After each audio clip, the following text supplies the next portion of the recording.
Alô, boa noite.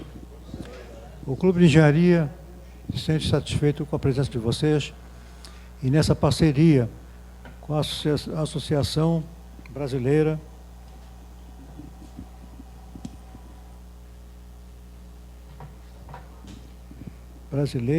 para o Desenvolvimento do Edifício Hospitalar. Nessa parceria, nós estamos muito agradecidos à nossa companheira aqui, Regina, nessa parceria, e faço votos que daí para o longo, porque o edifício hospitalar é muito complexo, temos muita coisa a tratar. Hoje vamos tratar de uma pequena parcelazinha do edifício hospitalar. Muito obrigado. Passo a palavra à Regina. Obrigada. Boa noite. A gente está hoje estreando o Clube de Engenharia. Para quem está acostumado com a BDH, a gente tem feito muita coisa no Sinderge. E aqui a gente conseguiu nos oferecer uma parceria. Então, hoje é o início do namoro, né? Vamos ver, a gente vai caminhando para isso. Eu vou fazer uma pequena apresentação da BDH rapidamente. A gente está esperando o nosso patrocinador, chegou. Ela foi estacionar o carro da ACE e ela vai fazer uma apresentação também para vocês. Em seguida, o Alexandre começa. Tá? Então, para eu ganhar tempo aqui, eu vou rapidamente falar da BDH. Bom, muita gente que está aqui já conhece a BDH. A BDH é uma associação sem fins lucrativos, é voltada para o estudo, para o desenvolvimento do edifício hospitalar, onde a gente busca disseminar o conhecimento, curso, palestra, lançamento de livro, revista, o que for possível trazer para agregar o conhecimento do edifício hospitalar. É um assunto muito complexo, né? Como disse o Milton, a gente não tem muita literatura, e a gente tem se associado a algumas entidades, e a coisa está acontecendo. Então, é um trabalho de formiguinha, né? Acho que tem muito trabalho pela frente ainda, apesar de muita coisa já ter sido feita. E a gente está, né, ano que vem vai ter um outro congresso, que é Salvador, eu vou falar aqui. Mas o objetivo principal é esse, é o conhecimento. Curso, palestra, livro, seminário, o que a gente puder aprender algo sobre o edifício hospitalar. Nós hoje temos 48 associados institucionais, que é pessoa jurídica, que a BDH sobrevive disso, sobre os associados institucionais e sobre os associados pessoa física, né, física e jurídica. A gente sobrevive das mensalidades e dos patrocínios, né, porque a gente não tem a nossa renda vem daí. Então, nós hoje temos esses ouros, que são 48 ouros. Acho que isso aqui já é o final, espera aí. Como é que eu volto aqui? Tá.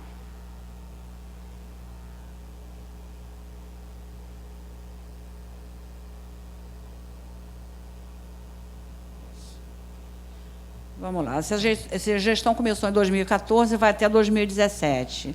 É uma entidade nacional, a gente tem hoje representação em quase todos os estados brasileiros. Eu acho que deve ter 5 ou 6 que ainda não têm escritório regional, que estão caminhando para inaugurar. Nós temos um presidente, nós temos 5 vice-presidentes, e dos vice-presidentes a gente tem diretoria regional em todos os estados, e cada diretoria tem 5 coordenações. Então, aí forma-se o fluxo todo da BDH. Todos trabalham, é um trabalho voluntário, né? A gente trabalha muito, é um trabalho extremamente voluntário. Hoje nós temos o Márcio como vice-presidente, que é de Brasília, vai até 2017. Anteriormente foi o Fábio Tencourt, e o presidente futuro é o Emerson Silva. Administrativo, Ana Paula, executivo, técnico científico, relações institucionais, isso aqui, quer dizer, o corpo todo. Cada um tem uma função dessa divulgação. Diretoria regional, a gente tem um conselho consultivo também, um conselho editorial, e alguns colaboradores, que são as pessoas que fazem todas as revisões de livros, de revistas, de tudo que é lançado, né, para venda ou para divulgação. Tudo passa, antes de ser lançado qualquer coisa, passa por esses conselhos. Nós temos hoje, olha, Bahia, Ceará, Distrito Federal, Espírito Santo, Minas Gerais, Mato Grosso do Sul, Pará, Pernambuco, Piauí, Paraná, Rio de Janeiro, Rondônia, Rio Grande do Sul, Santa Catarina e São Paulo. Então, nós temos muitos poucos ainda a serem preenchidos, né, que rapidamente a gente vai chegar lá, né? Temos hoje, pessoa física, 670, arredondando, associados individuais. 48 institucionais, são 15 diretorias regionais, já fizemos 6 congressos, o 7º é ano que vem em Salvador. Palestra, curso, seminário, visita técnica, exposição. Esse ano aqui no Rio nós fizemos um curso mês passado, nós temos um mini curso em julho, se eu não me engano, e outro em setembro. A ideia é fazer cada vez mais cursos, é o que todo mundo pede, é o curso, né? Mas é complicada a organização, o espaço, é muito tempo, então a gente não consegue fazer muita coisa. Mesmo assim, esse ano a gente vai fazer 3. A BDH conseguiu fazer duas parcerias com as instituições estrangeiras, tem sido muito, muito bom para todo mundo. Nós temos um website, Twitter, e tem, inclusive, um fórum de discussão. Se alguém quiser entrar nesse fórum, colocar um tema para debate, perguntar alguma coisa, existe esse fórum aberto para quem quiser entrar. Tá? Em outubro de 2014, nós tínhamos 650 individuais, pessoas físicas. Hoje nós temos 670. Essa semana entrou mais 4 aqui no Rio. Individuais, 49, estamos com 48. A maioria de arquitetos, 514 arquitetos, 86 engenheiros, 25 administradores, 11 médicos, 12 outros que são enfermeiros, pessoal técnico, pessoal de apoio, os outros, né? Estudantes, designers, professores, enfermeiros. Enfermeiro está aqui em outros, são 14. Nós temos 4 categorias de sócios. Sócio diamante, sócio ouro, sócio prata e sócio bronze. Os 2 maiores patrocinadores que nós temos é a DECA e a Pisotec, que são o diamante. Isso tem a ver com a cota que paga mensal, com o número de pessoas que eles podem convidar. Quer dizer, cada cota tem uma coisa, aí já é uma parte bem mais burocrática, né? Temos o associado ouro, que nós temos ACE, Billier, Dupont, Target, Hunter Douglas, RDI. A RDI é nosso próximo curso, que vai ter um curso sobre IT médico, e o White Martins. Nós temos 48 institucionais, que é a pessoa jurídica, que é no prata, Air Liquide, Beta, CS, Docol,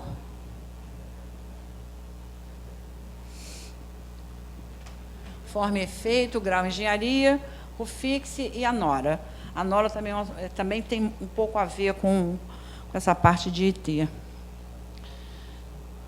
Associado bronze, aí são as associações, escritórios de arquitetura, firma de engenharia, já temos bastante gente também.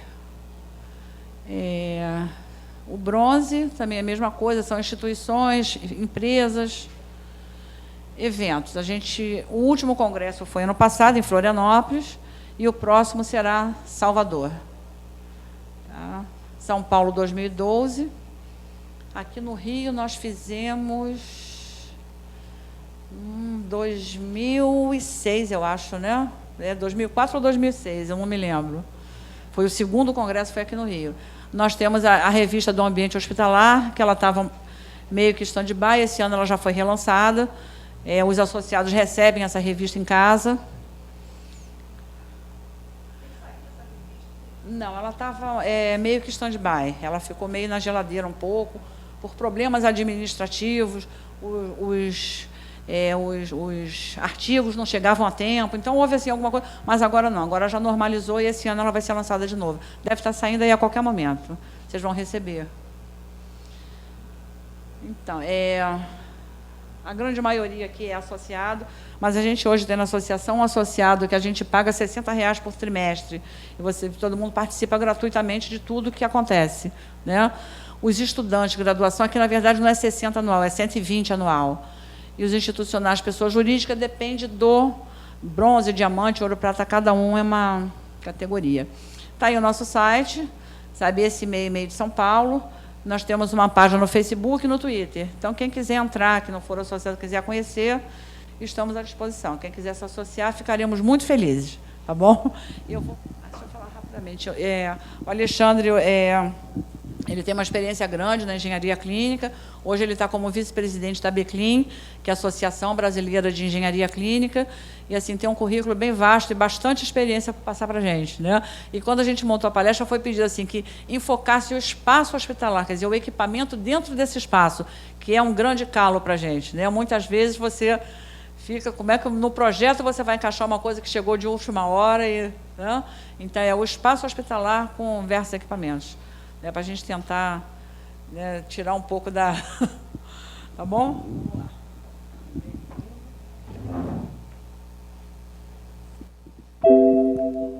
Boa noite a todos. É um prazer estar aqui com vocês. Agradeço ao convite da BDH e por estar aqui também no clube, que eu sou associado. Gosto muito desse local. E hoje nós vamos conversar um pouco a respeito do problema dos equipamentos relacionados à arquitetura. Esse é um assunto muito importante. Por quê? Se você constrói um hospital, projeta um hospital com problemas, esse hospital ele vai ter dificuldade de se fazer a manutenção, vai ter dificuldade de se fazer um retrofit e vai dar dor de cabeça para o engenheiro clínico e para a infraestrutura que estiver lá. Fora também que um hospital com problemas na parte de projeto, você diminui o fluxo operacional, você dificulta. Por exemplo, se é projetado de forma que a manutenção seja difícil de ser realizada, um leito pode ficar interditado durante até uma semana. E isso é um custo para o hospital muito alto. E mais ainda para o paciente que depende de um leito, especialmente numa UTI. Hoje, no Rio de Janeiro, nós temos carência de vagas de UTI, seja na área pública, seja na área particular. Então, fazendo um projeto bem feito, seguindo todas as normas, a gente consegue fazer com que o hospital rode da melhor forma possível e, em caso de problema de manutenção, seja resolvido facilmente. Bem, eu vou falar um pouco da minha experiência.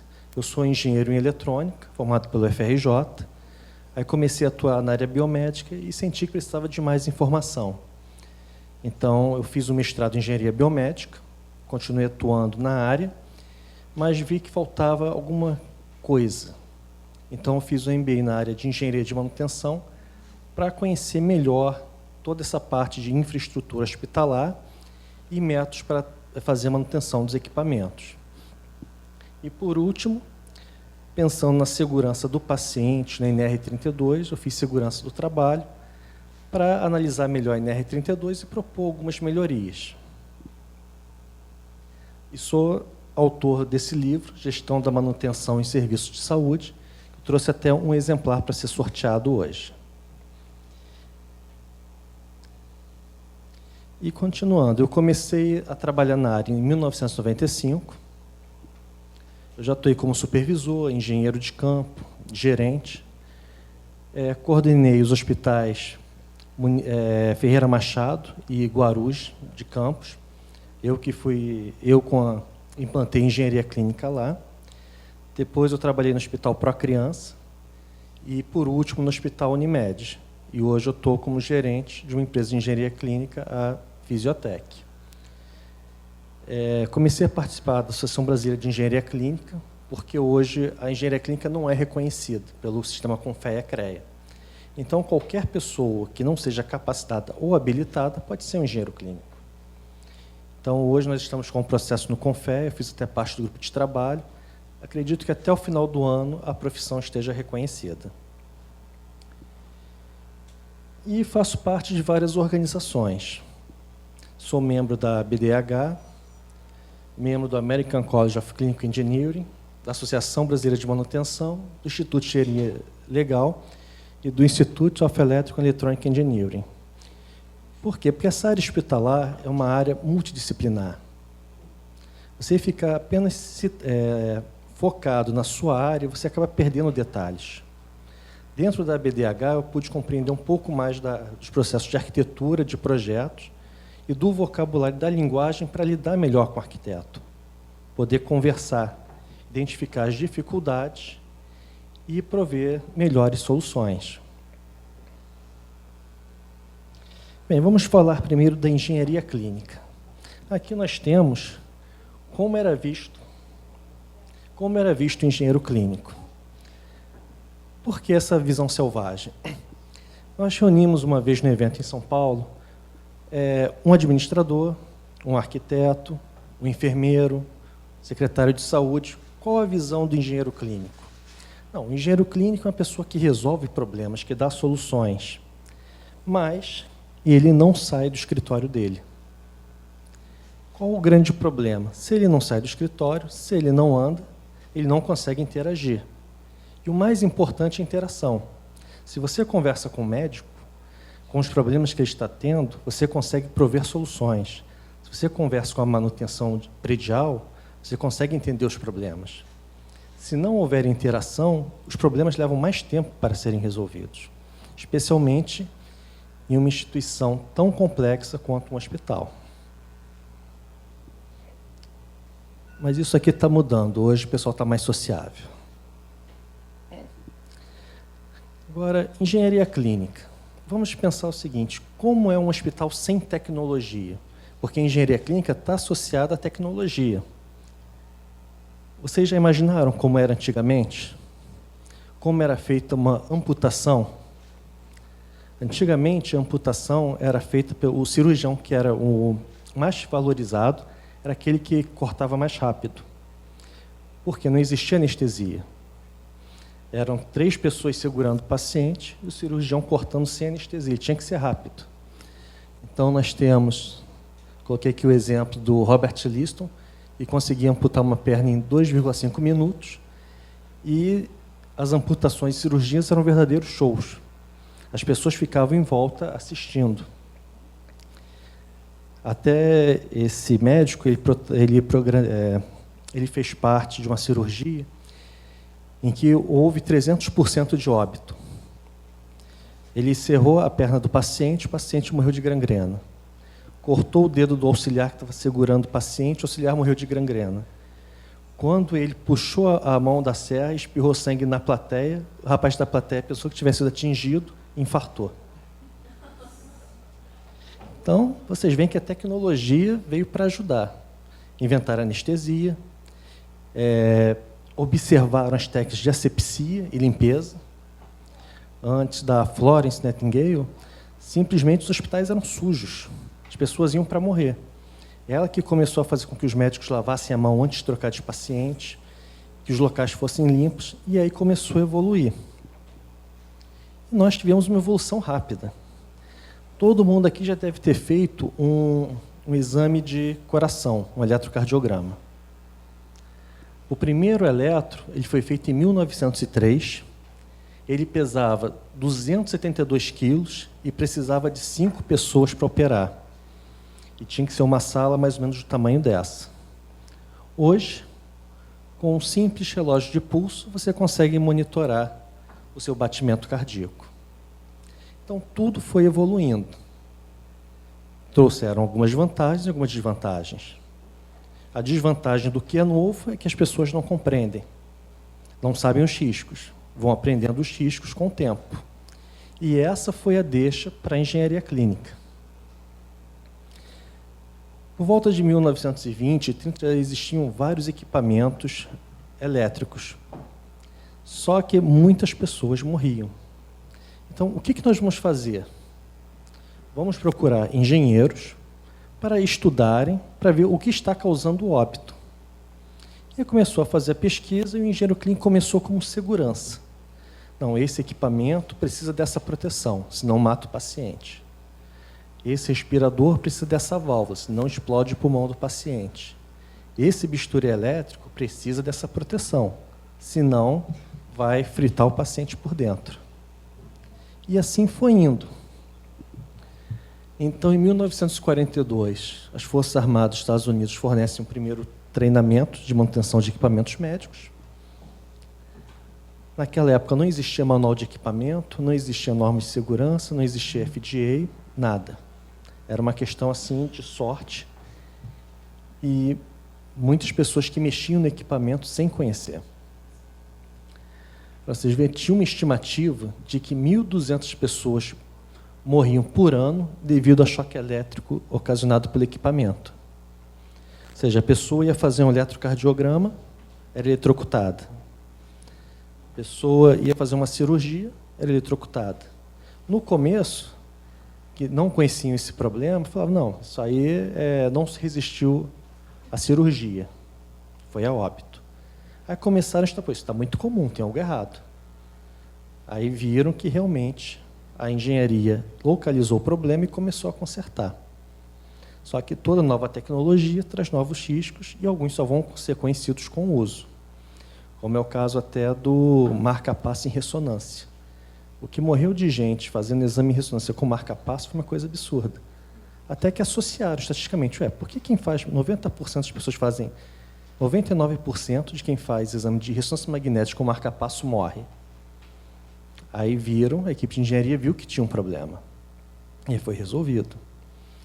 Um outro problema foi acúmulo de oxigênio em campo cirúrgico durante cirurgia. Uma vez, há 15 anos, uma garota foi fazer uma cirurgia de plástico no nariz, aí botaram um campo cirúrgico, que é um pano que cobre toda a área, exceto que vai ser operada. O oxigênio se acumulou embaixo do pano. Quando foi usar o bisturi elétrico, explodiu. Ela levou 10 anos para ficar com o rosto normal. O nariz foi todo refeito. Agora, hoje, tem esse alerta no uso do bisturi. Aí nós temos que, em 76, surge a primeira legislação e o FDA. Então, para fazer um equipamento, ele tinha que ser seguro. Aí, na mesma década, cria o termo engenheiro clínico e, no Brasil, a engenharia clínica começa a despontar na década de 90.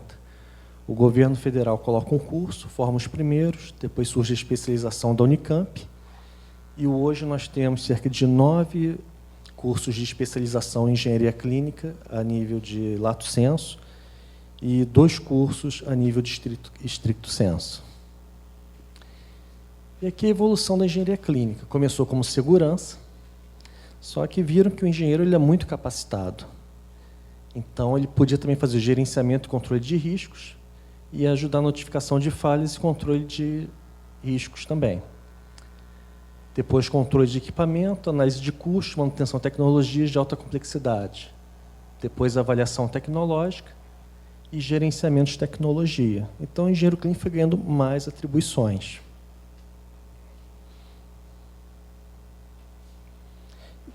Hoje, a ABCLIN ela define o engenheiro clínico como profissional que aplica as técnicas da engenharia no gerenciamento dos equipamentos de saúde com o objetivo de garantir a rastreabilidade, usabilidade, qualidade, eficácia, efetividade, segurança e desempenho desses equipamentos, no intuito de promover a segurança dos pacientes. Ele conhece um pouco da área clínica, da área técnica e da área financeira, para prover a estratégia do serviço de saúde. Isso eu estou comentando com vocês para vocês saberem qual é o perfil do engenheiro clínico. Como vocês podem usar e abusar da engenharia clínica. Porque essa relação ela é muito benéfica. Porque vocês conseguem projetar um hospital que atenda bem e o engenheiro clínico consegue fornecer as informações para que vocês façam um projeto da melhor forma possível. Bem, aqui eu vou começar a falar de alguns problemas que a gente encontra nessa área hospitalar, na parte de projeto. Aqui nós vemos alguns problemas comuns. Se em uma residência a pessoa faz esse tipo de projeto, ou o pessoal da obra não consegue interpretar um diagrama, imagina em um hospital. O que pode ser feito? O que pode acontecer? Então, eu vou comentar alguns casos, alguns pontos importantes. Qual é o primeiro grande problema que afeta todos nós? Essa palavra mágica, planejamento, que, infelizmente, no Brasil é uma coisa que pouco é utilizada. Porque quando você vai construir um hospital, tem que ser feito. que, como vocês não podem ler, né? Bem, o que você tem que fazer? Primeiro, a pesquisa de mercado. Segundo, definir o tipo de hospital. Quais vão ser os setores? O que ele vai atender? Qual o tamanho? Definir os equipamentos. Fazer um projeto inicial arquitetônico. Depois, na segunda fase, que definiu os equipamentos, que já começou a compra, aí vem a interação com a arquitetura. Porque como você vai projetar um centro cirúrgico se você não sabe o que vai ter lá dentro? Pois é que nem projetar uma casa. Eu vou projetar uma casa, mas eu não sei quantos quartos ela precisa ter, se tem que ter garagem, tem que ter piscina, o que precisa. Você vai ter aquele esboço padrão. Só que, quando você usa um esboço padrão, você tem que fazer modificações. E modificações implicam em atraso de cronograma e custos. Então, é muito importante o planejamento. E essa interação dos equipamentos com a arquitetura. Porque, dependendo dos equipamentos, alguns exigem um projeto especial. E esse projeto ele vai ter que ser discutido com o fabricante para poder ser adequado à realidade. Só que, muitas vezes, a pessoa que faz o projeto no fabricante pode não ter a experiência necessária e pode deixar passar alguma informação. Normalmente, a informação que esquecem de passar é a informação essencial que vai atrapalhar todo o fluxo do trabalho.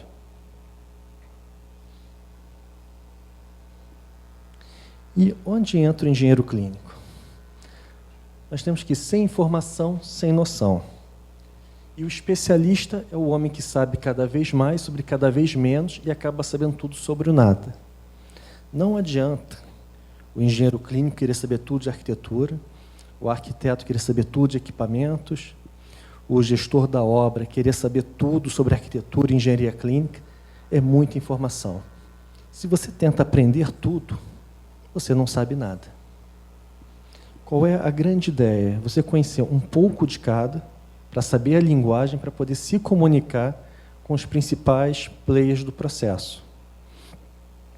Você conhecer um pouco da noção de equipamentos, para poder tirar as dúvidas com o engenheiro clínico conhecer um pouco de arquitetura, para poder passar as melhores soluções, e ambos poderem levar essas informações para o gestor, da forma que o gestor compreenda melhor. E como o gestor compreende melhor? Através de números, custo, prazo. Porque todo projeto que é mal feito e tem que ser refeito, tem custo e aumento no cronograma.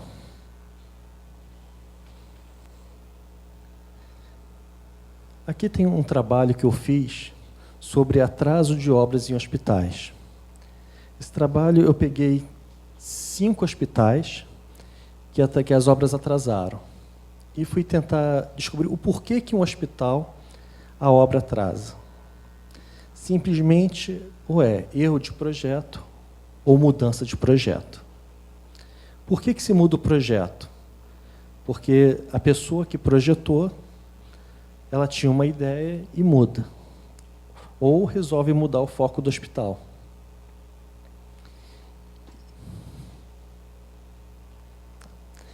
Isso gera muito problema.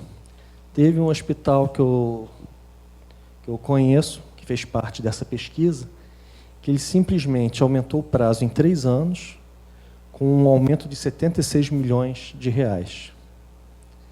Teve um outro hospital que levou 2 anos, com 150 milhões.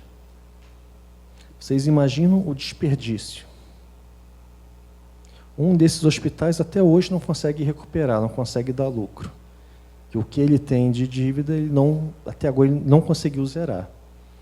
O outro está se mantendo. Só que isso acontece aqui e em vários países do terceiro mundo. Tudo ocasionado por falta de planejamento. E como o arquiteto pode se proteger? Primeiro, fez um projeto de um centro cirúrgico, de uma UTI, quem é o médico responsável? Por favor, assine essa declaração que você está ciente que esse projeto atende a tudo verifica e assina. Se isso não for feito, vai ter revisão. Já aconteceu uma vez que eu estava acompanhando um hospital, aí eu conversei com o arquiteto. Poxa, mas você não conversou com as pessoas? Você não, eu tenho aqui, está tudo aqui rubricado. Aí eu peguei o caderno de projetos e levei para o principal médico que estava reclamando que aquilo não atendia, que aquilo não funcionava. Disse, olha só, está aqui a sua rúbrica. Ah, mas isso aqui eu pensei que fosse só um esboço. Não, isso aqui é o projeto. Ah, mas eu não sabia. Ninguém me explicou isso, pensei que fosse só para rubricar, para estar ciente que tinha projeto. Então, sempre faço uma coisa bem escrita, bem formalizada, porque quando se coloca assinatura, a pessoa sempre fica mais criteriosa e colabora mais. O outro ponto, sempre interagir com o engenheiro clínico, porque você vai colocar um equipamento. O que esse equipamento precisa? Ah, precisa disso, disso. Ah, então, eu tenho que fazer um reforço na laje, eu tenho que fazer uns dutos maiores. Ou então, esse equipamento aqui, eu coloco ele nesse local. Mas só que se você colocar esse equipamento, você não consegue passar com o carregamento de suprimentos dele pelo corredor. Ou você não consegue fazer manutenção. Então, o engenheiro clínico ele sempre vai ajudar nesse ponto. Vocês têm que sempre questionar, procurar um engenheiro clínico responsável, até para ele revisar os projetos que o fabricante faz. Porque muitas vezes o fabricante deixa passar alguns pontos. E um ponto importante, sempre informar que alterações de projeto aumentam custos e dilatam prazos. Sempre apresentar, não, quer alterar esse projeto? Quer transformar a área de imagem numa UTI, jogar a área de imagem para a direção e jogar a direção para o subsolo e tirar o estacionamento e deixar externo? Tudo bem, vai atrasar em 2 anos e vai aumentar em 50 milhões. É isso que você quer? Tem uns loucos que querem. E aí nós vamos para a lei de Murphy. Qualquer coisa que puder dar errado, vai dar errado. Porque você faz um projeto. Se esse projeto for bem feito, com a interação do engenheiro clínico e tudo, ainda tem o risco de alguém da obra cometer algum deslize. Deixar um 220 onde era 110, deixar uma tubulação. Em um caso que eu vi no hospital, você tem as máquinas de hemodinâmica e tinha um local para colocar a tubulação para o descarte. Aí o pessoal da UTI começou a usar. O que aconteceu? O descarte jogava para o estacionamento no subsolo. Aí o pessoal via aquela água pingando, não sabia o que era, até que descobriram. Então, tudo tem que ser muito bem fiscalizado. Agora, antes de entrar em espaços e equipamentos, vou fazer aqui um pequeno intervalo. Deixa eu ver. Não, a gente pode dar uma paradinha agora.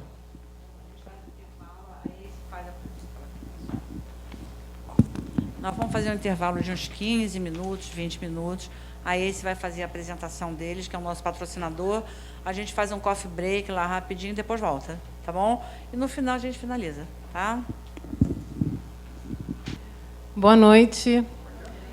Meu nome é Lucila, eu sou da empresa Ace, eu estou representando a Ace no Rio desde novembro de 2014. E não sei se vocês conhecem a Ace é uma empresa que já está no mercado há 17 anos, no Brasil. Ela é distribuidora exclusiva da linha Gerflor, de algumas linhas da Armstrong, algumas linhas da LG e também dos carpetes da Shaw, da Patchcraft. Então, temos um estoque em São Paulo de em torno de 250 mil metros quadrados. Tá?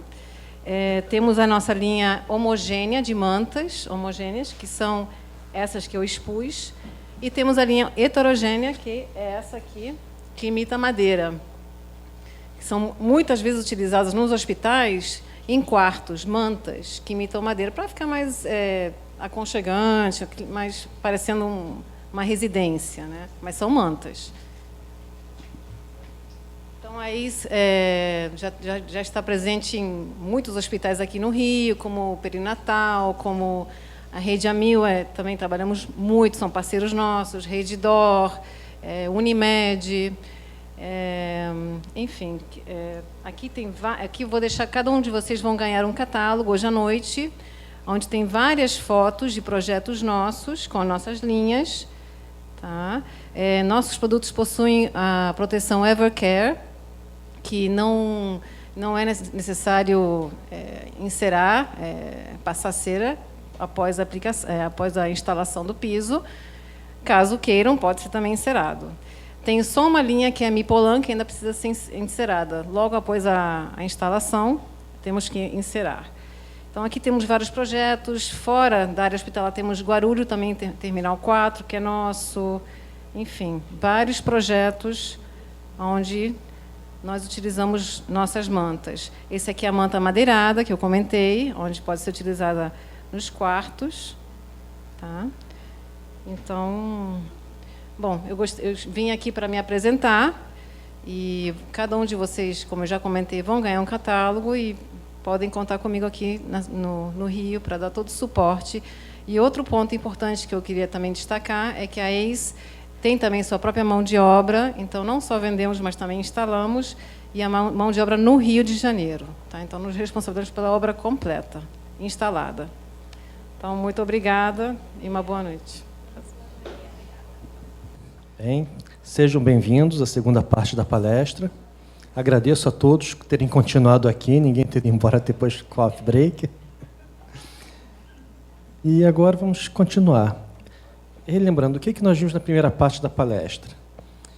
Que o hospital é muito importante, que o trabalho de vocês, do arquiteto, é importantíssimo, que um projeto bem feito gera uma economia de recursos, tanto na execução do projeto, quanto depois na manutenção, ou retrofit, ou qualquer alteração. E vimos que um aliado de vocês é o engenheiro clínico, que é aquele que tem o conhecimento sobre a maior parte dos equipamentos e legislações associadas à área da saúde. Agora eu vou comentar com vocês alguns dos casos que eu já vi acontecer e dos principais equipamentos que influenciam. Esses equipamentos que eu selecionei são equipamentos que exigem um projeto. Então, o ideal é que, quando for feito o projeto do hospital, esses equipamentos já estejam definidos, já tenha se entrado em contato com o fornecedor para que ele tenha feito o projeto e possa ter a compatibilização.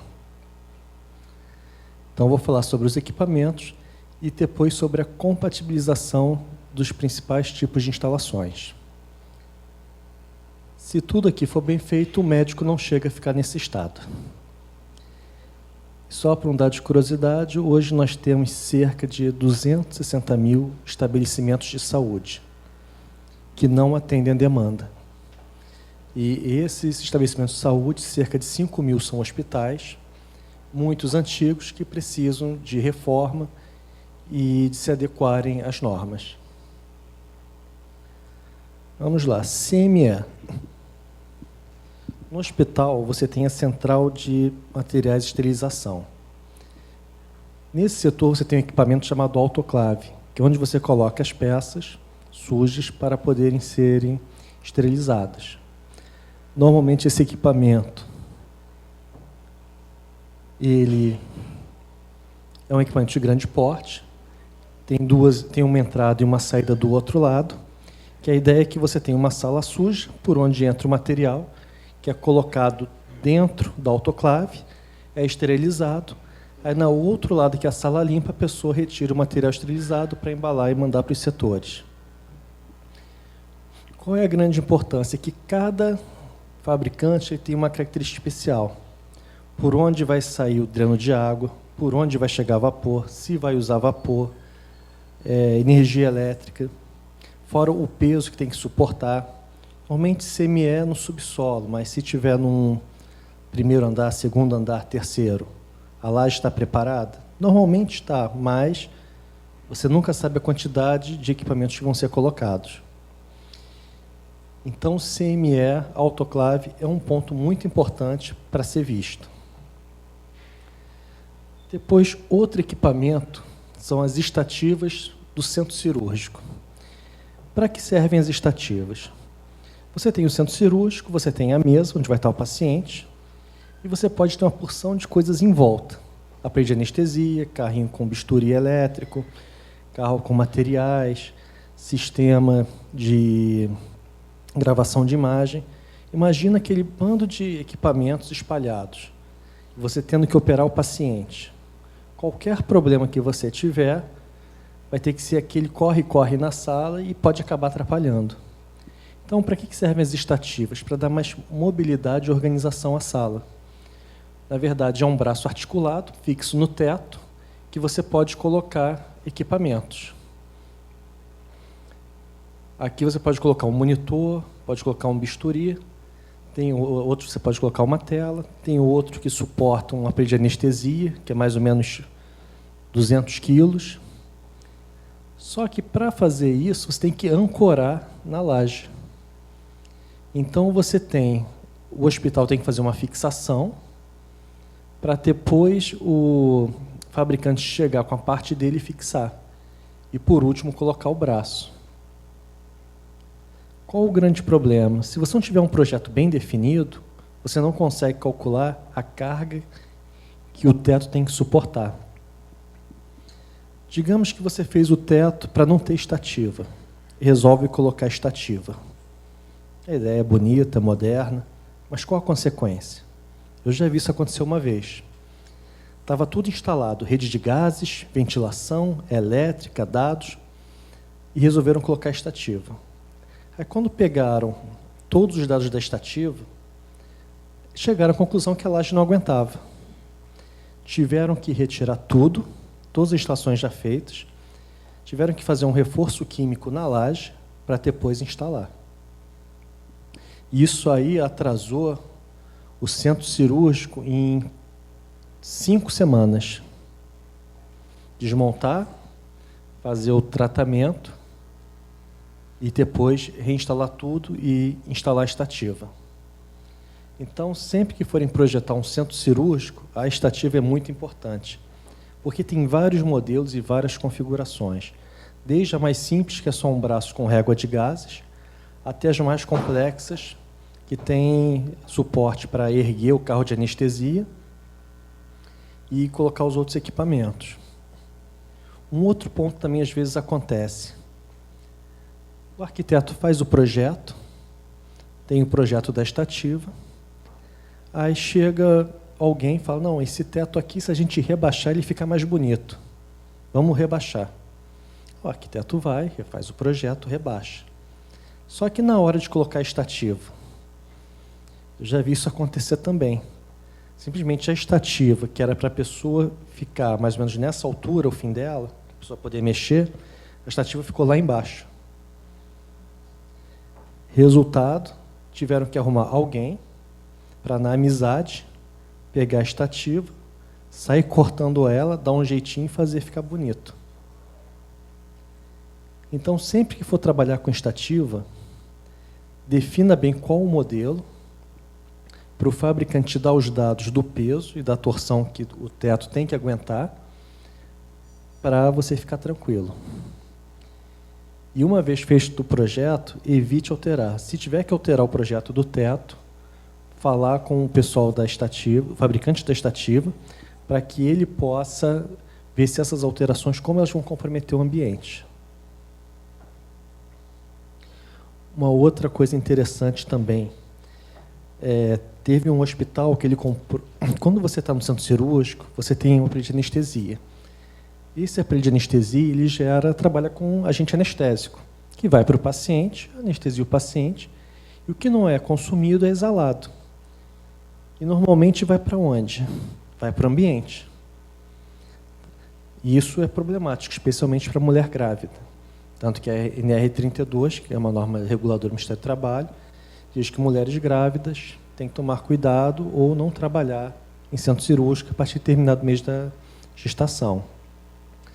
Só que hoje você tem estativas super modernas que têm um sistema, todo um cabeamento para a exaustão desse gás. Então você pega o aparelho de anestesia, que tem uma saída chamada de exaustão, conecta na estativa. é uma coisa excelente. Só que teve um hospital que eu vistoriei que era assim, era bonito. Aparelho de anestesia, saída de exaustão, ia para a estativa, da estativa subia, só que o hospital não tinha projetado uma rede de gases de exaustão. Ou seja, ao invés de jogar para o chão, era jogado no teto. Como é mais denso, descia. Então, tem que sempre tomar cuidado com a especificação de estativos e fazer muito bem feito. Porque qualquer erro vai impactar no projeto do centro cirúrgico. Agora, estativas em UTI. Quando você está numa UTI, como vocês podem ver aqui, você também pode ter esse suporte para facilitar. Você coloca um monitor multiparâmetro para conectar o paciente, coloca um ventilador se o paciente precisar de respiração artificial, coloca a bomba infusora para injetar líquidos no paciente, e o médico ele pode girar aquilo facilmente. Agora, qual o grande problema? Também é aquele caso da configuração. Cada modelo de estativa que você escolher vai ter um peso, e isso tem que ser usado para calcular o quanto a laje pode suportar. E qual é a vantagem? Esse aqui vocês estão vendo um hospital sem estativa, tudo preso na parede, ou então suportado em haste. Só que o que acontece hoje? Quando é feito o hospital, você tem a parede do hospital, depois você tem uma parede de drywall, que não suporta peso. Como você vai pendurar isso aqui, o monitor e várias coisas pesadas numa parede de drywall? Você vai ter que fazer um reforço, que às vezes pode não funcionar, pode ficar até perigoso. Então, sempre que eu for fazer um projeto de uma UTI, pensar em usar estativa, que é o pior caso. Você vai poder usar suporte e confirmar com o responsável se realmente vai ter estativa. Porque se não tiver, ou você vai ter que ter uma parede de drywall muito reforçada, ou você vai ter que ter a própria parede do hospital. Só voltando aqui no centro cirúrgico, teve um hospital que eu vistoriei, eu lembrei agora, que esse é um centro cirúrgico muito moderno. Ele tinha até janela para o exterior, janela aberta. O que acontece? Se você tem uma janela aberta no centro cirúrgico, você permite a contaminação. Pela própria RDC, você não pode ter janelas. Aí até eu falei com o hospital, eles lacraram tudo e transformaram em parede. Por isso que é bom conversar com o engenheiro clínico, com o médico, porque às vezes uma ideia que seja bonita, de humanização, pode não ser prática ou pode ser até perigosa para o paciente.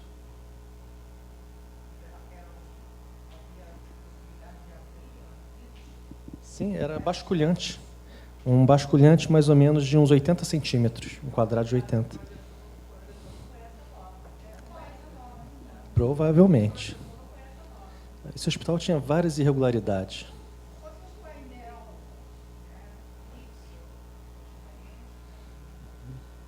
Até poderia. Mas lá, não, era justamente um basculhante. Então, as estativas são importantes na UTI.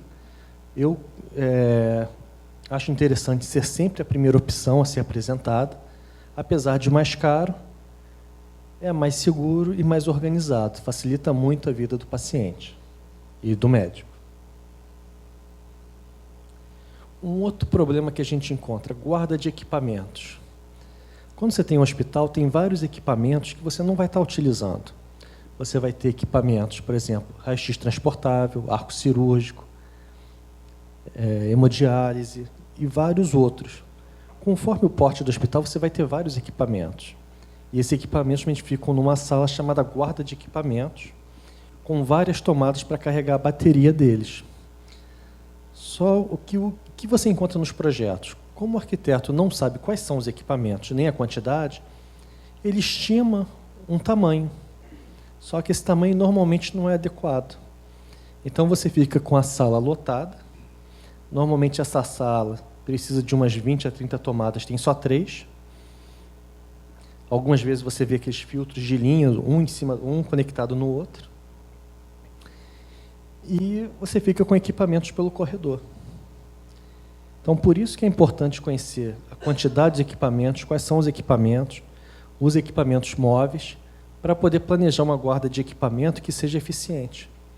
E não adianta eu ter uma guarda de equipamento e ficar com a maior parte deles fora dessa sala.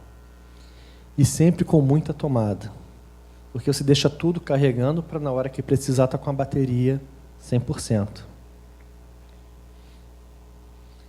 Outro problema, acessos. Elevadores, rampas, iluminação, também fazer um comentário. Qual o grande problema do elevador? Eu já vi alguns hospitais que o elevador ele não entra um leito. Você não consegue entrar. Aí como é que você vai fazer para transportar o paciente? Tem que botar numa cadeira de rodas para transportar, mas quando a gravidade é alta, o que vai ser feito? E teve um outro hospital, que é um hospital voltado para pessoas de trauma, que o que acontece? Normalmente, quando você tem a pessoa de trauma, engessada, você tem um apoio que você levanta o membro. Simplesmente não dava altura no elevador. Tinham que abaixar a perna, o braço do paciente, tirar o suporte para poder entrar. Então, sempre é importante saber qual é o público-alvo e verificar os equipamentos. É um hospital de trauma? O hospital de trauma tem esses equipamentos. Então, meu elevador tem que ter uma altura considerável para poder entrar todo o sistema. Isso é importantíssimo. Outro problema, rampas. Nós temos muitas rampas que as inclinações são muito íngremes. Você precisa de 2, 3 pessoas para empurrar, por exemplo, uma cadeira de rodas. E tem um outro hospital que eu vi. O que acontece? Você tem a rampa, que é o principal acesso ao hospital. Essa rampa, ela tem um subsolo embaixo e ela não aguenta peso. Então, se qualquer equipamento que você tiver que entrar, que seja acima de uns 200 quilos, acima de 300 quilos, você não podia passar pela rampa. Então, ficava complicado. Você tinha que contratar um caminhão Munk para tirar o equipamento, tirar do caminhão e botar. Então, sempre tomar muito cuidado com essa parte da acessibilidade das rampas. Sempre rampas numa altura aceitável e, de preferência, sólidas, para se eu precisar subir algum equipamento, eu conseguir fazer isso. Iluminação. Iluminação, eu sei que não pertence muito à atuação de vocês, mas o que acontece? Eu já vi locais que você vai fazer exame que, para uma boate, a iluminação está ótima. Aquela coisa assim meio escura, bonita, relaxante, mas para um enfermeiro pegar a veia de um paciente, ele não consegue enxergar. Então, sempre pensar que a iluminação tem que ser a melhor possível, o mais claro possível, para se o enfermeiro precisar pegar uma veia de um paciente, fazer uma intubação, ele conseguir ter iluminação adequada. Senão acontece igual um hospital que eu conheci. Até eles modificarem a iluminação no teto, eles botavam um foco dentro da sala de exames para ficar ligado.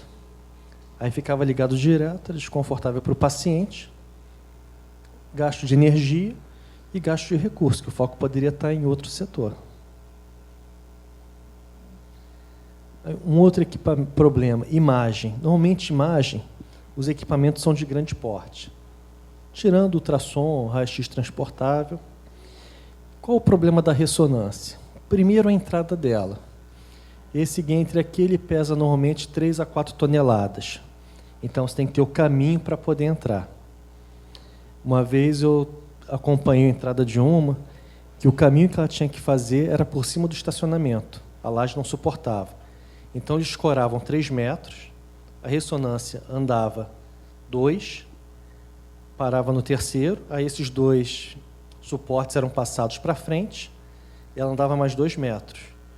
Um caminho que a ressonância faria em meia hora, levou 6 horas para ser feito.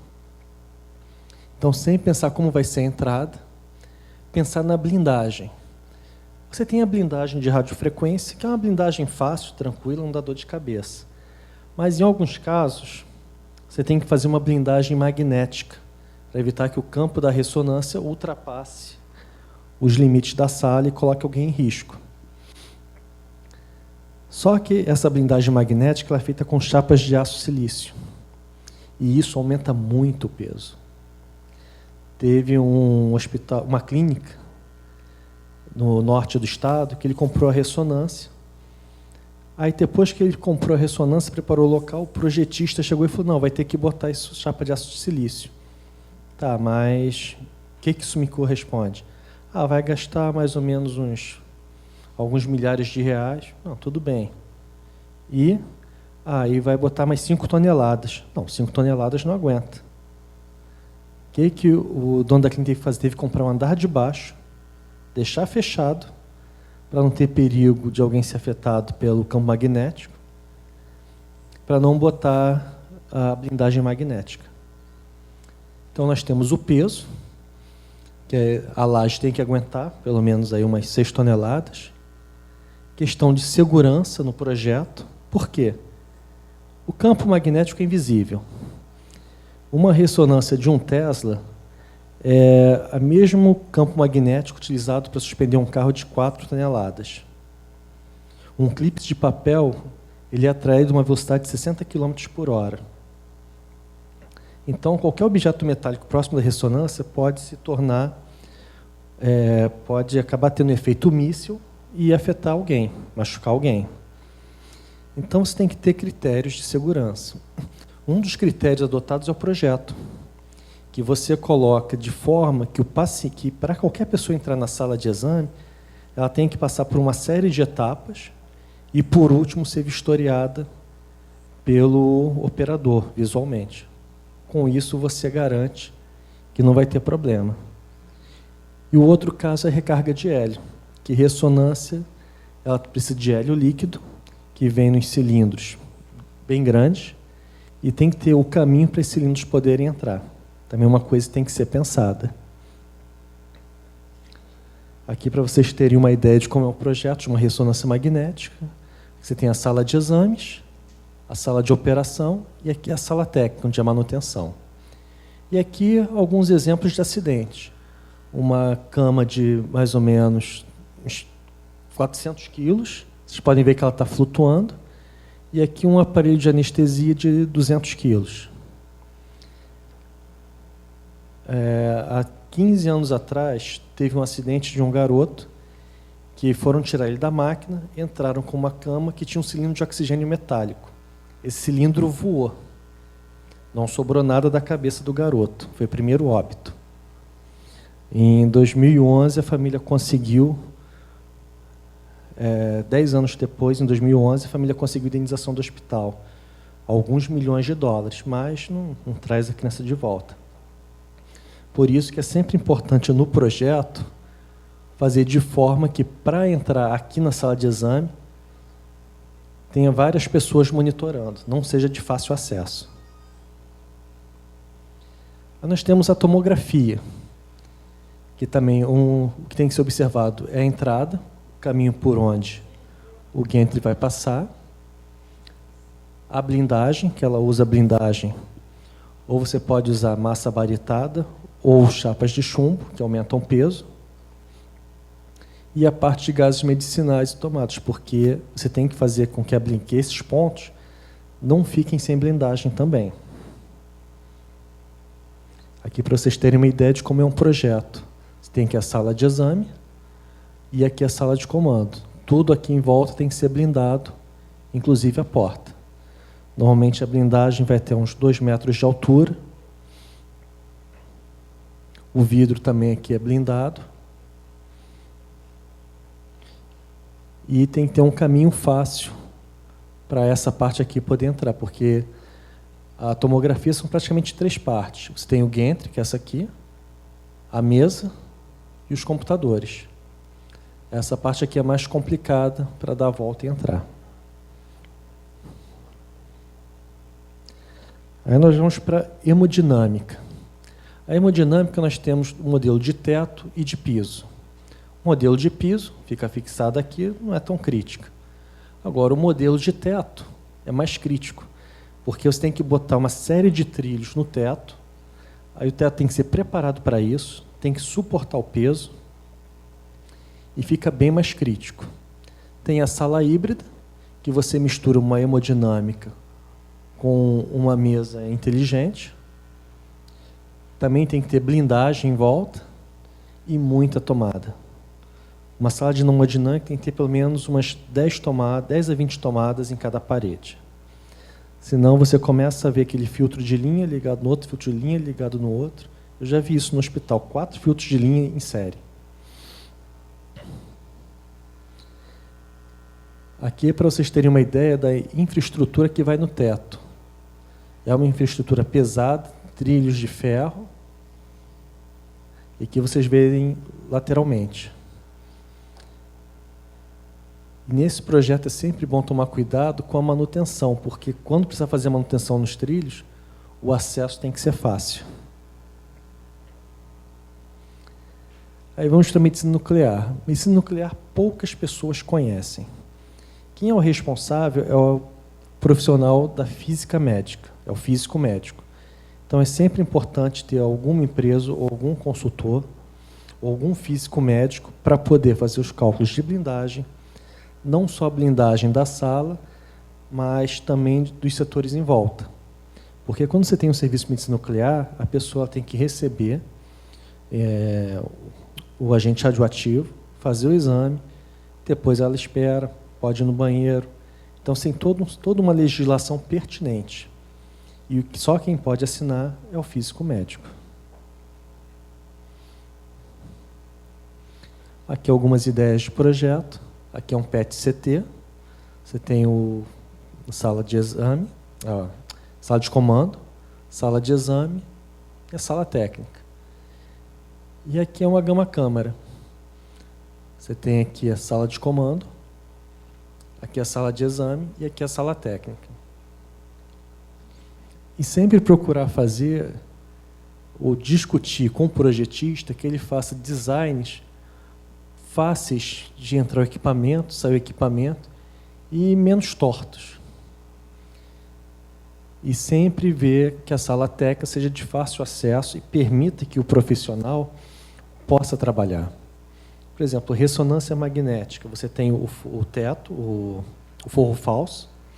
Acima do forro, você tem que ter um espaço, pelo menos, 1,5 metros para poder trabalhar bem. Só que em muitos locais não tem esse espaço. Aí o projetista ele não quer saber, quer vender a máquina. Então ele vai te vender com um projeto que não dá.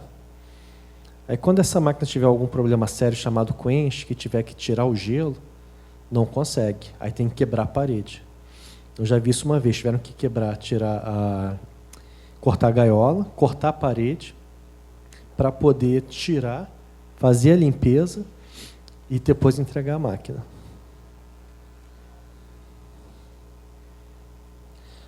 Agora, quem nunca trabalhou com imagem? Eu quero ter uma ideia, eu quero saber como é que são os projetos. Tem esse site aqui da GE, que para todos os equipamentos que ela produz, ela tem um manual. São excelentes manuais, bem didáticos, objetivos, são todos em inglês, mas explicam tudo que você precisa para cada equipamento. Essa apresentação depois eu vou deixar disponível para vocês. Essa apresentação, o artigo que eu fiz sobre o aumento dos custos nos hospitais, o artigo sobre planejamento de hospitais e mais uma sugestão de empresas também na área de engenharia clínica, ressonância e física médica. Aqui um outro site da Philips, tem modelos 3D para fazer download. Também é um outro local bom. Não é tão didático, mas você tem a imagem.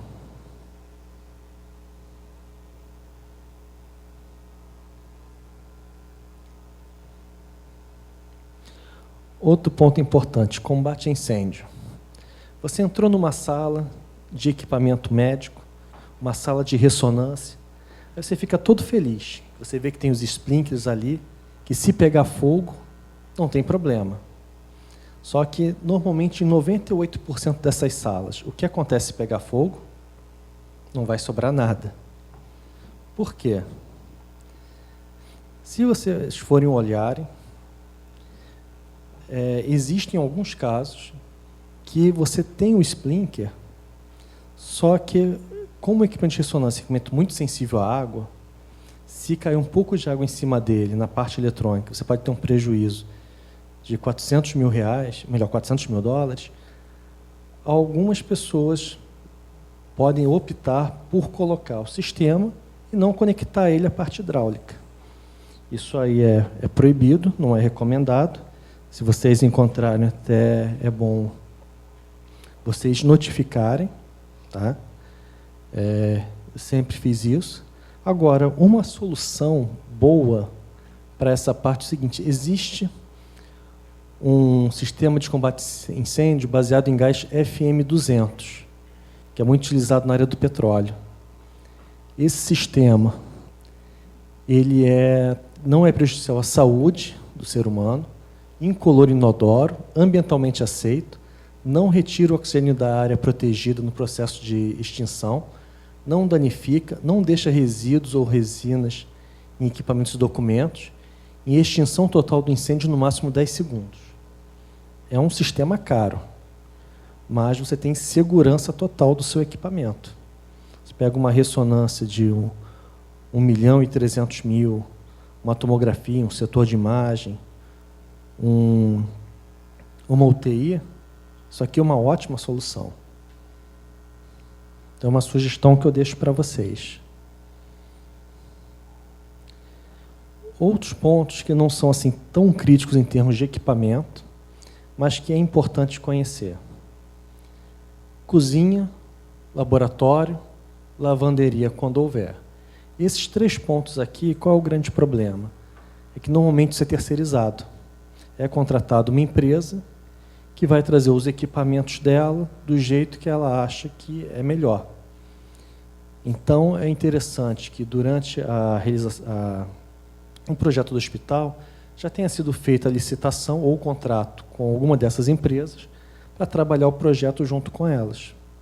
Eu trabalhei num hospital que a construtora fez toda a obra do laboratório. Aí, a empresa que tinha ganho o processo desistiu, veio outra. Essa outra é completamente diferente. Tiveram que refazer tudo. Atrasou o laboratório em 3 semanas. E entrada e saída de ambulância. Isso aqui é uma coisa importantíssima, que eu já vi alguns projetos de hospitais que praticamente a ambulância ela não tem margem de folga. Se o motorista tiver um pouquinho de mal de Parkinson, ele vai bater ela no muro. Então, sempre pensar que a entrada e saída de ambulância tem que ser algo rápido e eficiente. Pensar nos caminhos. Eu já vi um caminho que ele era assim, era uma linha reta e fazia um ângulo de 90 graus. Como é que o rapaz ia conseguir manobrar? Ele até conseguia, mas uma manobra que você faz em 5 minutos, ele levava cerca de meia hora. E se ele quisesse deixar o paciente, ele tinha que entrar de ré. Ele não tinha espaço para fazer a rotação. Então, sempre pensar nesses detalhes, porque são detalhes que uma pessoa que chega de ambulância, o tempo é crucial.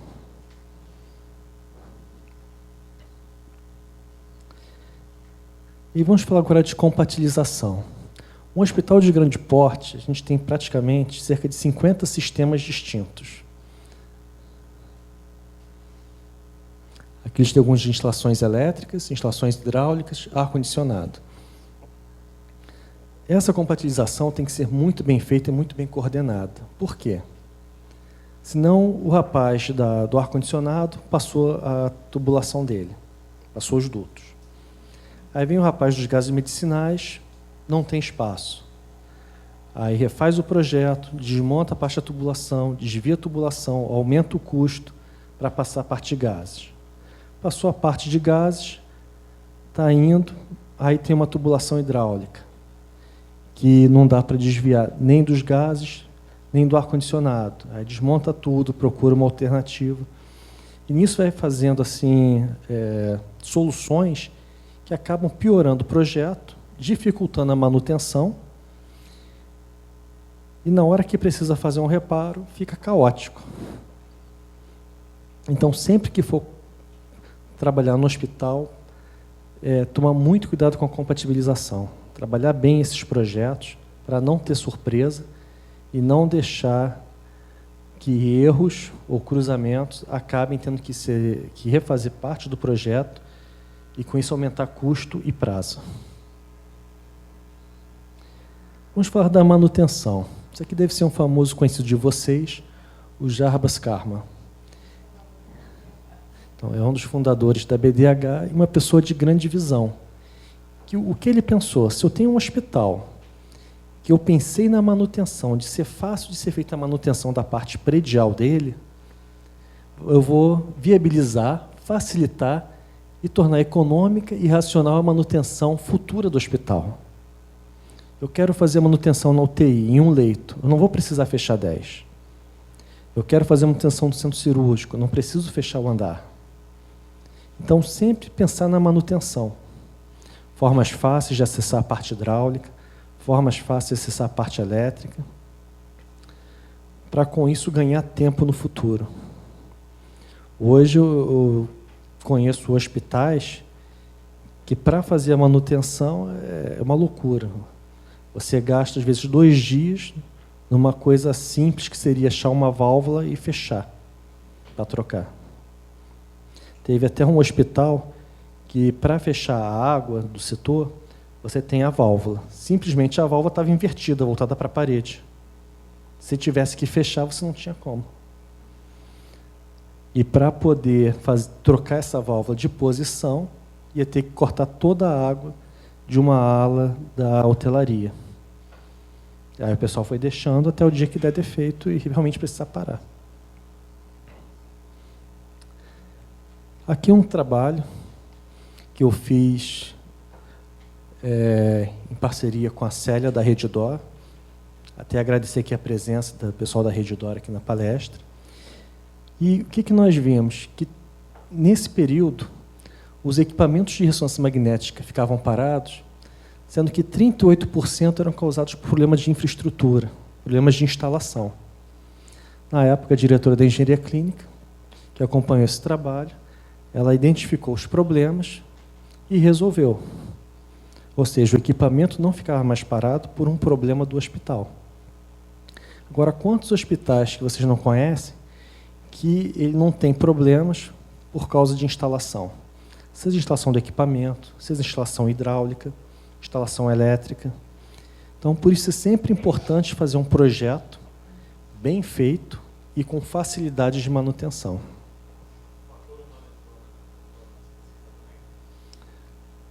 Fator humano... Não, aqui foram só os problemas técnicos mesmo. Foi a parte de infraestrutura, software, computador, sistema de aquisição de dados, qualidade de imagem, problema no magneto, gradiente, radiofrequência e na refrigeração interna. O fator humano não foi considerado. Agora uma pergunta. Quantas pessoas aqui acreditam em gnomo? Duendes, fadas? Alguém acredita?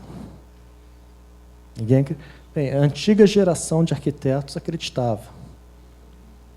Porque eles faziam os pavimentos técnicos que, para a pessoa entrar, ela tinha que ter menos de 1,50. Tinha que andar abaixada, rastejando. Então, isso é uma coisa que eu chamo muita atenção de vocês, eu peço muita colaboração. Vamos fazer um piso técnico, façam numa altura que a pessoa possa andar de pé, ou só um pouquinho abaixada. Porque você fazer a manutenção num equipamento, retirar um sistema de ventilação, de ar-condicionado, uma bomba, num piso técnico, que você tem que ficar abaixado, porque você acaba sem ter posição para fazer a manutenção. Eu estava comentando lá fora que teve um hospital que o piso técnico você tinha que entrar completamente curvado.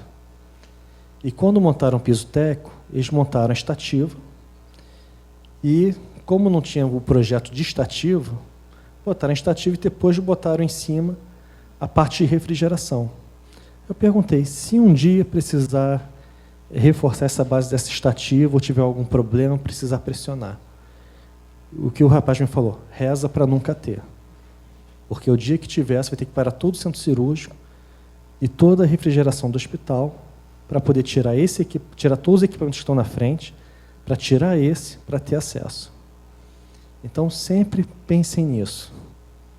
Pavimento técnico ou acesso à parte técnica, que a pessoa possa trabalhar com uma ergonomia aceitável. Porque, senão, o risco de acidente aumenta, a má vontade do funcionário também aumenta, e um trabalho simples pode virar um acidente. Bem, finalizando, referências em engenharia clínica. Tem o livro Gestão de Manutenção, que é esse aqui que eu vou sortear depois, pedir para a Regina escolher um número. Tem o site da Beclean. Eu mantenho no YouTube alguns vídeos de segurança de equipamentos. Tem algumas empresas de consultoria em engenharia clínica, em física médica, em ressonância, que eu estou deixando aqui a listagem, para depois vocês pegarem. Tá? É sempre bom procurar ajuda do engenheiro clínico. Se o hospital não tem engenharia clínica, busque um consultor. Se o hospital tem engenharia clínica, mas o engenheiro clínico está sobrecarregado, resolvendo uma série de problemas, busque um consultor e põe o engenheiro clínico para fiscalizar. Se o hospital tem engenheiro clínico, que ele tem uma equipe bem dimensionada e tempo para trabalhar, pega ele, vamos resolver esses problemas, vamos analisar. Eu queria agradecer à Associação Brasileira de Engenharia Clínica, o presidente Rodolfo Mor, né, todo o trabalho, a Fisiotec pela liberação para eu estar aqui, e a BDH pelo convite, e a todos vocês pela participação e por terem aguentado todo esse tempo. E agora, e a Regina, e ao Clube de Engenharia, por ter nos oferecido aqui esse auditório.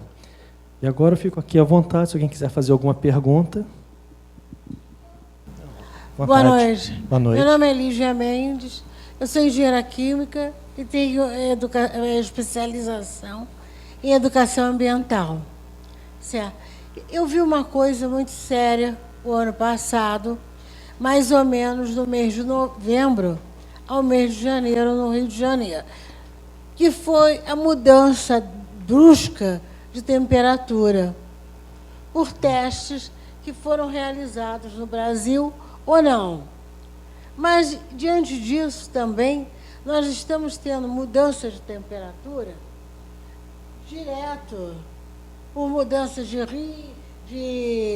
leitos de rios, etc. e tal. Não quero me aprofundar. E eu senti uma coisa muito séria, doutor. Dentro dos hospitais, a gente sofria muito. Eu tive internada num hospital, tá? Um hospital psiquiátrico. Então, dentro dos hospitais, a gente sentia muito. Sentia muito pela presença no hospital público do equipamento que não era modernizado, pela falta de treinamento do próprio pessoal, que o governo não obrigava à reciclagem. Depois eu passei a ver uma coisa interessante. À medida que passou o tempo que eu saí do hospital, vim para minha casa, etc. e tal, eu verifiquei uma coisa. No mês de janeiro, nós tivemos um pico de temperatura altíssimo no Rio. O senhor pode verificar. E eu pude observar uma coisa na minha casa. Os medicamentos nossos, nós compramos de que maneira? Quando tomamos sistematicamente. Aquele que vem um volume maior para que fique mais barato. Todos nós fazemos isso, né? Senão não haveria a necessidade do invólucro com mais quantidade. Então, ocorreu que a temperatura que é estipulada na bula, 35, de 15 a 30 graus. E nós tínhamos uma temperatura de quase 60. Nós estamos tendo esses picos num período diferente, como foi nessa época, e normalmente no calor, de 40 a 45 até a 50. Dentro dos hospitais, isso deve ir a mais. Não temos um estudo sistemático da clínico, como o senhor diz, da engenharia clínica, que visse o comportamento do medicamento e o efeito do clima na mistura, na substância. Desculpe. Ok. Bem, o que acontece? Quanto à temperatura, os hospitais, eles têm que ser, ou a maior parte deles são climatizados. Manter uma temperatura na faixa de até 23 graus para o conforto do paciente. Alguns hospitais mais antigos da rede pública estão sendo reformados, estão sendo climatizados. Dessa forma, toda a parte de medicamento em hospitais particulares, nos hospitais públicos, que já foram climatizados, podem ser usados sem problema. Não tem efeito. Não tem nenhum efeito do calor sobre eles, né? Alguma pergunta? Como eu tinha comentado, eu tomei conta de 12 hospitais para aplicação de engenharia industrial. A gente até começou a chamar, e foi em 1998. Não sei se eu estou muito velho, já estou perdendo a noção do tempo, mas na época do Serra, e através de uma fundação de apoio à Universidade Unirio. Houve muitos problemas, como houve, principalmente com promotoria, que até hoje perdura no primeiro hospital que eu cuidei, que foi o Hospital da Lagoa, e que ainda persiste. E acontece que eu vi muita coisa errada no hospital, que é sobre o ponto de vista estrutural, e comecei a ler um livro sobre o hospital, que até nós comentamos, né? Que era um handbook sobre a arquitetura de várias coisas, inclusive a parte hospitalar. Era Time Saver Handbook in Architecture, que tinha várias coisas, vários assuntos.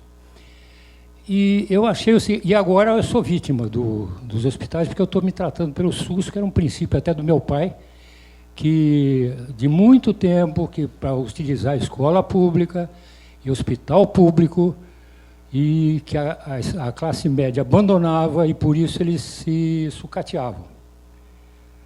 E tenho visto um horror feito por um sistema que deveria ser um sistema regulador e é desregulador.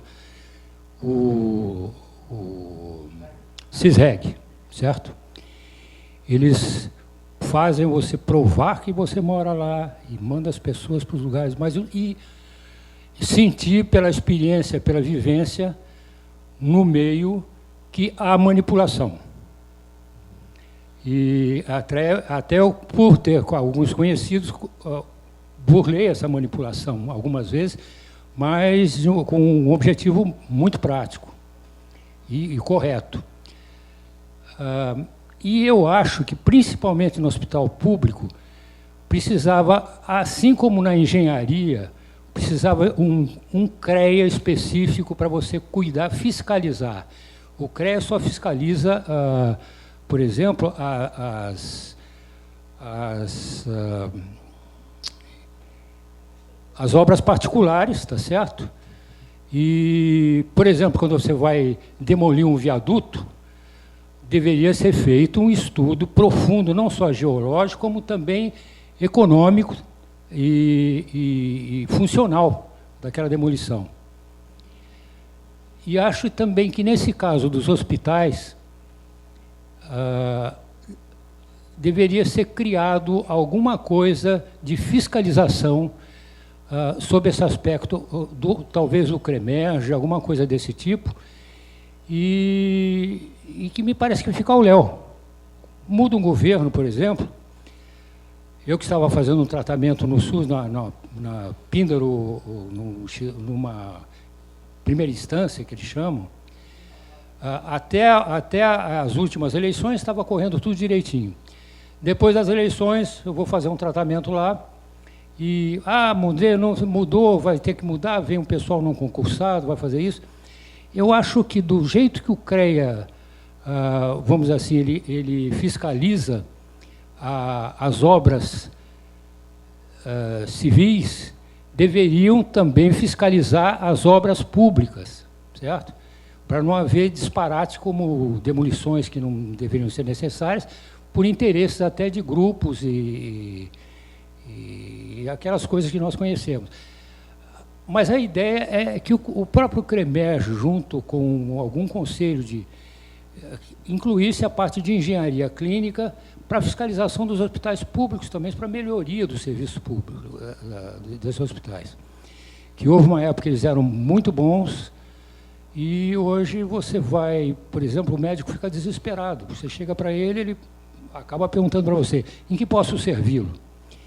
E não faz uma série de exames, e não toca em você, não faz uma anamnese, porque ele tem medo até de fazer e não poder continuar a fazer uma continuidade, talvez até porque não tem elementos para ele praticar mais durante o estágio inicial. A ideia seria, vamos dizer assim, fazer um polo como o CREA faz das obras civis, devia fazer das obras públicas também, certo? Fazer também dos hospitais, sobre esse aspecto geral, não só do comportamento dos participantes. E gostaria de saber se essa ideia poderia vingar a partir da engenharia clínica. Bem, uma pergunta complexa, tentar responder em parte. Primeira questão, quanto à parte dos hospitais públicos. Eu conheço algumas pessoas da Secretaria de Saúde do Rio, do Estado, e são pessoas que têm tentado fazer um bom trabalho. Só que muitas vezes falta o feedback. Porque uma coisa é uma pessoa humilde, sem conhecimento, chegar e falar, o sistema está ruim. Outra coisa é uma pessoa como nós, com formação, conhecimento, chegar, o sistema, apresentar essa falha, pode ser feito isto para melhorar, tem essas soluções. E apresentar na secretaria. Eu acho que a partir do momento que a gente começa a exercer cidadania e começa a identificar os problemas, levar as soluções para quem é de direito, as coisas começam a melhorar. A não ser que não tenha recurso. Aí realmente tem que fazer o mínimo para ter um estado de guerra para atender o que dá. Quanto à fiscalização dos hospitais, o CREA, em 96, ele tinha feito uma NFC para fiscalização da manutenção em equipamentos eletromédicos. Nós da Beclin soubemos que estava sendo revisado, procuramos na época o presidente do CREA Rio e começamos a fazer parte da revisão dessa norma. Com a eleição do CREA, o processo parou, estamos aguardando retornar para continuarmos a ver essa parte de fiscalização da manutenção dos equipamentos. Agora, outro ponto importante, como o senhor citou, é a parte da infraestrutura. Hoje nós temos a autovistoria. Agora, quem é habilitado e capacitado para fazer autovistoria em um hospital? Que você tem um sistema hidráulico, tem um sistema civil, tem um sistema elétrico, tem os equipamentos. Essa é uma questão que tem que ser levada a debate no CREA. Se o CREA fiscalizar e cobrar um responsável técnico, quem é o responsável técnico da parte de aquecimento e ventilação? Quem é o engenheiro mecânico? Quem é o engenheiro civil que cuida da predial? Quem é o engenheiro elétrico? Essas pessoas serem responsabilizadas para, se caso algum acidente ocorrer, isso vai forçar a elas buscarem as reformas e as mudanças. E mesmo assim, o CREA ele pode delegar a função para essas pessoas, mas não pode delegar o controle. tem que haver fiscalização. O CREA tem que ir nos hospitais. Quem é o responsável de elétrica? Está tudo de acordo? Mecânico, cadê as caldeiras? Cadê o sistema de ar-condicionado? Civil, cadê a parte predial? Elétrico, o gerador funciona? Quantos apagões nós tivemos que morreram pessoas porque os geradores não entraram? Pelo menos mais de 1000 até hoje. Então, a partir do momento que o CREA fiscaliza, que as pessoas têm atribuição, que os hospitais têm responsáveis técnicos, as coisas funcionam. Nós da Beclean estamos interagindo com o sistema Confea-CREA para poder tentar revisar essas normas e propor soluções. Só que o nosso trabalho ele anda devagar porque a engenharia clínica não é reconhecida pelo sistema Confea-CREA. Nós começamos o processo ano passado, eu fiz parte de um grupo de trabalho. Até o final do ano, acredito que seja regularizado. Reconheceu a profissão? Então, nós vamos atuar nos CREAs, vamos propor ao Confea, olha, o que deve ser fiscalizado? O checklist é esse. Quem são os responsáveis? Tem que ser registrados, o hospital tem que ter. Com isso, com fiscalização e responsabilidade, eu acredito que as coisas comecem a melhorar. Hoje, infelizmente, o CREA ele não tem pessoas suficientes para fiscalizar. A engenharia clínica ainda não é reconhecida pelo sistema, então não tem uma câmara especializada que possa dar suporte de conhecimento para o sistema. Então, hoje também é engessado. Mas existem vários movimentos da Associação Brasileira de Engenharia Clínica, até nós podemos convidar a BDH também para participar desse trabalho, para tentar tornar os hospitais mais seguros e identificar as responsabilidades, tanto os hospitais privados quanto os hospitais públicos. Um adendo aqui. O CREA, ele fiscaliza o profissional, a atividade do profissional, não fiscaliza o que ele fez, o prédio em si. Ele identifica a atividade do profissional. Então, não é o CREA que vai fazer essa fiscalização. Outra coisa também, tem os conselhos distritais de saúde em toda a hora do Rio de Janeiro. A AP1 é o centro, a AP21 é Zona Sul, a AP22 é Tijuca, a AP31 é Maré, por aí, e vai por aí afora, Santa Cruz é 53. São 10 conselhos. Esses conselhos, eu tenho reparado, só tem um arquiteto, sou eu, que faço na Zona Sul. É a dificuldade disso aí, porque os arquitetos não participam dos conselhos. Então, como eles não participam dos conselhos, eles não podem verificar no hospital, verificar como eles estão e como deveriam ser. A gente faz observações, então um só falando, a pessoa fica assim, pô, esse cara está maluco, esse velho está doido, entendeu? E por aí afora. Então, falta isso, essa garotada que se formou, participar dos conselhos. Aí a pessoa diz assim, eu vou lá no conselho, não vai resolver nada. Não vai resolver nada também não, mas vai participar e vai ficar em cima do governo para fazer isso, aquilo, etc. Esse é estou fazendo até um convite para que os jovens participem, principalmente arquitetos, que é difícil encontrar e que tenham noção de arquitetura hospitalar, porque não é qualquer um que vai chegar lá e vai dar piruada, porque não vai entender. Esse aqui eu queria dar essa contribuição. Outra coisa também, com relação ainda à atividade do arquiteto. Eu gostei da palestra, eu até agradeço. Assim, não sei se... Espera aí. Mas não, daqui a pouco, pode falar. Ah, já? Da sua pergunta aí. Você faz o fechamento daqui a pouquinho. Então faz, eu vou fazer fechamento, depois você fala. Mais alguma pergunta? Alguém não Para finalizar... Agora, nada impede quem mora na Zona Sul, faça na Tijuca ou faça em outro bairro. Agora, dou preferência a cada qual nos seus bairros, porque fica mais fácil da pessoa, do pessoal engolir a gente. Esse aqui é o detalhe, porque o pessoal também tem que engolir a gente. Porque a gente, quando chegar lá, esse cara, entendeu? É difícil essa coisa, porque a gente falar isso aqui não funciona, e realmente não funciona. Com relação ao hospital que ele falou aqui, o nosso amigo lá do SUS, realmente o SUS deixa a desejar. O CISREC também deixa a desejar.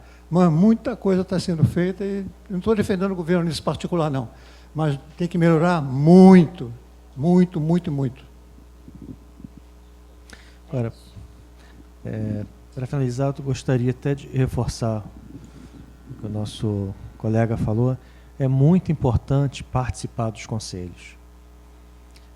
Porque muitos profissionais reclamam, o CREA não faz nada, o CREA não ajuda, mas quantos vão no CREA para tentar ajudar? Quantos vão no CREA entender como funciona? O clube de engenharia, BDH, BCLIN. O que eu escuto muito é as pessoas, por que eu vou me associar à BCLIN? Por que eu vou me associar à BDH? Por que eu vou me associar ao clube de engenharia? Para conhecer pessoas, para ampliar seus horizontes, para poder aprender um pouco mais, se aprimorar na área. Tem que procurar os semelhantes, tem que participar de congressos. Se você tem um conhecimento e não participa de congressos, não troca informações, você fica ultrapassado. E se você não participa dos conselhos, você não consegue dar poder a eles. Os conselhos, eles nos representam, e as associações também. E se nós participarmos efetivamente, nós damos forças e conseguimos melhorar muitos pontos. A própria BCLIN, nós na nossa gestão, conseguimos iniciar o reconhecimento da profissão de engenharia clínica. Conseguimos fazer ofertas de vagas para os nossos associados. Fazemos evento para as pessoas se encontrarem, fazerem network, se conhecerem. Aqui mesmo nesse evento, quantas pessoas não se conheceram, cartões não foram trocados. O network. É muito importante estar com outros profissionais e participar dos seus conselhos. Só assim a gente consegue fortalecer e melhorar tanto o profissional quanto o trabalho realizado. Bem, agradeço a todo mundo por esses momentos, pela BDH, e passar para a Regina para escolher um número para sortear para entregar o livro. Pois é. Milton, diz um número aí, de 1 a 50. Qual é o número que você quer? De 1 a 50. 38. 38. Vamos ver quem é o 38.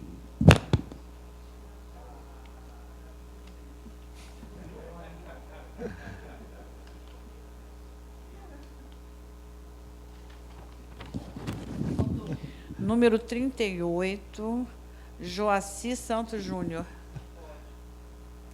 Você? José. Então ele é autor, também não pode. Ele também é autor, não pode. Um outro número. 29? 29, Kícia Carla Marmelo Santiago.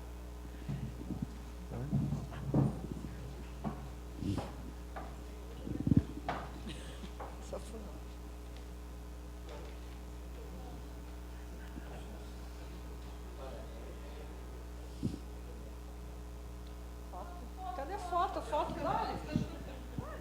Peraí. Já foi.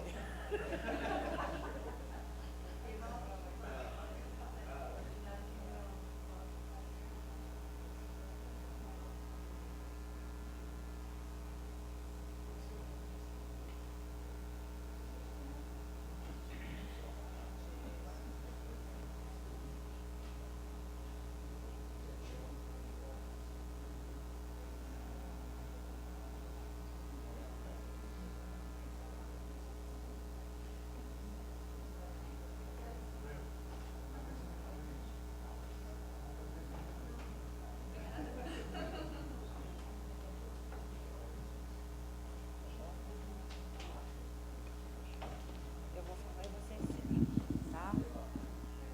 Tá bom? Eu falo e você encerra. Gente, vamos encerrar. Queria agradecer a presença de todo mundo. E eu vou passar o microfone para o Milton, para ele fazer o encerramento da palestra. Ele é o representante aqui do Clube de Engenharia, que nos cedeu o espaço, e eu gostaria que ele fizesse a finalização. Tá bom?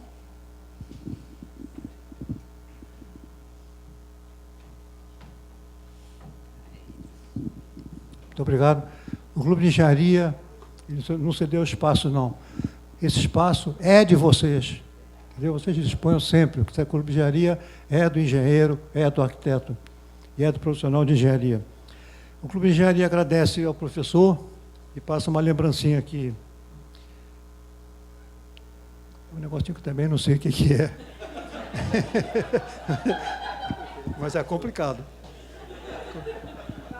Para o professor e também para a Regina.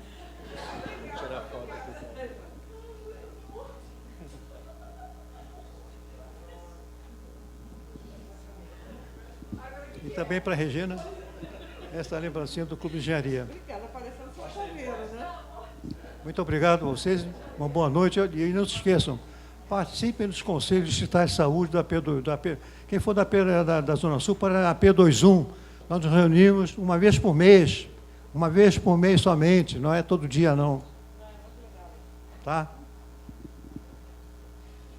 Muito obrigado.